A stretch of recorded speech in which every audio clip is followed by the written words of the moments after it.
got a really important piece of information for all of my Realtor friends today.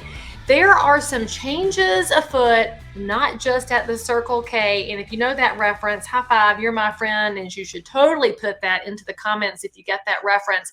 But you may start seeing emails come to you shortly from virtual tour providers, from companies like Asta Room and Matterport, letting you know that you have a chance to make extra money in real estate as a side hustle. Woo! Now, this is not for those of y'all that think real estate is a side hustle. I'm only talking to those who are tippy-top professionals, which is probably y'all, let's just be honest, because there are often times in your real estate business when you'd like to make a little extra cash. Well, there's an opportunity coming your way, but I need you to stay tuned in and share this with somebody in your office, because this opportunity is coming with a lot of liability, potholes, and landmines. So as of March 19th, Fannie Mae and Freddie Mac, which are, of course, the GSEs, the government-sanctioned entities up in Washington, D.C., that backstop our mortgage system in the country, they have approved a new desktop appraisal program. Now, this might sound good to those of y'all who love technology, but we're going to talk about in a second why there's so much liability with these desktop appraisal programs. What Fannie Mae and Freddie Mac are basically saying is that this will speed up the appraisal process if an appraiser no longer has to do such mundane things as walk into a house. And so what they're going to allow them to do is basically ride a joystick through a property on a virtual tour and come up with a value that way. Now, this sounds good, right? And the email that I got from a provider says, I could pitch sellers on using me as a buyer's agent while I'm in their house, pretending I'm an appraiser. I don't know that they want a realtor who's in there earning $60 on a side hustle, and maybe that's just me, but I interview very carefully when I select a realtor. This says it's easy and it's flexible and it's consistent because you're going to get 10 or more new job requests a day. Think about this, y'all. I want you to understand, when Fannie Mae and Freddie Mac change the rules, they backstop about 80% of the mortgage market. And so that's a lot of appraisals that they want to send into a virtual world. And by the way, it says uncapped earning potential. There's no limit to the number you can do.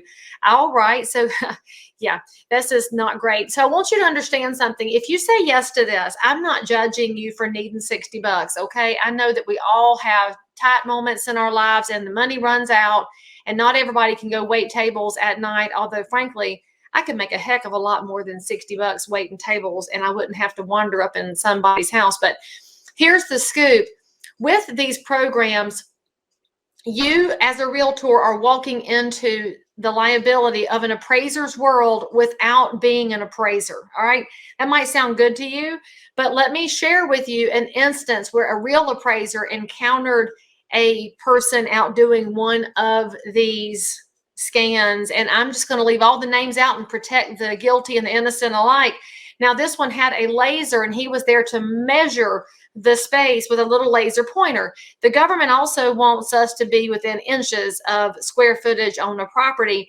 And if you are not in the real estate business, you might not understand that when you look at that heated living area number, that is a wildly objective number, subjective, because if three of us go measure a house, you're going to get three different numbers, because houses are not exact, and the floor plan that you bought from your builder is not always exactly what you get. And I know that might be shocking to you, but builders are human too. So anyway, this appraiser encountered this measure person, and he had told her that he was there to be a data gatherer. All right, that sounds fine.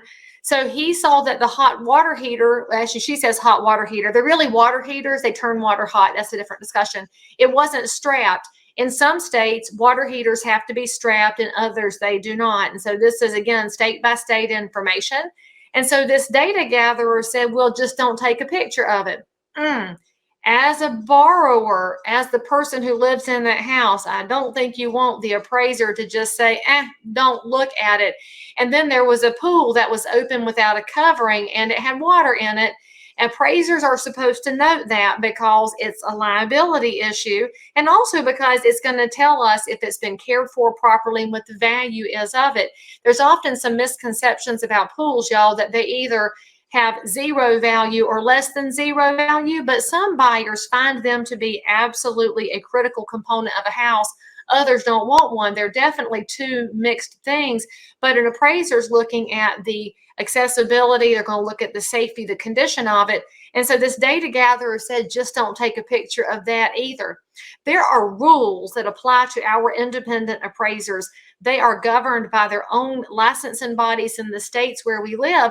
And the reason you have an independent appraiser is because the person buying the property, in addition to their bank lender, wants to have some kind of peace of mind about what they're paying for it. Now, we know that in the last 2 years, the markets have been just wildly on fire. And so that means that the appraisals haven't always matched what buyers are willing to pay. But there is a full disclosure of that fact, and many buyers have said they're okay with it. However, especially for our first-time buyers, they need the protection of a third-party appraisal to know that their investment is as safe as it can be in a fluctuating market in a time of market uncertainty. So what I will tell you is that if you think about this, when you see this email come across, if you want to earn $60 a pop, just know that A, your broker needs to know you're signing up for it. Your E&O company, that errors and emissions provider, they need to know you're signing up for this so that you will know how much coverage you do and don't have. And you should also talk to an independent appraiser in your market so that you can make sure that you're absolutely following all the rules if you're going to step off into this world. If you're not willing to tell your broker, call your E&O or follow the rules, for the love of all that's holy, stay out of it. Now, if you're a property buyer, you're a homeowner, and you've called out to get an appraiser to your house for a refinance or to purchase a home, I need you to know something too. An appraiser who does not visit your property is going to have a really hard time giving you a good, accurate valuation, because part of the appraisal process has to do with the sniff test. If a house has had 12 cats in it, it could have a cat urine issue, which could impact the value. If that property sits on the side of a hill and they couldn't see it in a virtual tour, that could impact the value. What if erosion has washed off the driveway and the shrubs too? There are so many factors that come into play. Maybe that street has boarded up houses on it, and the person in there with a laser to measure it does not know to report that. There's differences in waterfront on main channel versus waterfront on a cove versus I can spot the water on December the 14th at 2 p.m. if I squint real hard. And all of those things impact value. It is our independent appraisers, and there's roughly 88,000 in the country. They're the ones that protect and preserve so much of the independent free market that exists in real estate. If you're a realtor, please talk to your appraisers. Make sure they know what's going on so you can support them.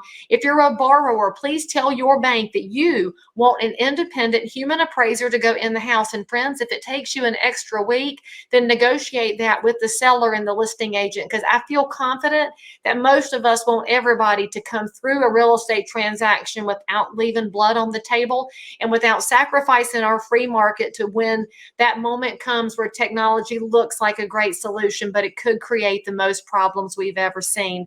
That's all I've got to share with you today. If you have questions, you let me know, but you have got to be smart, friends. Don't fall for it. And by the way, if you don't like any of these rules changes, because I do not care for them myself, now is the time to reach out to your elected official in DC and remind them that even though housing policy issues and appraisal issues are not very sexy, they are important to every single neighbor in every single zip code, because the last time I checked, real estate is the American dream, and it's our job to protect and defend it as we protect and defend this amazing country. I'll catch y'all next time.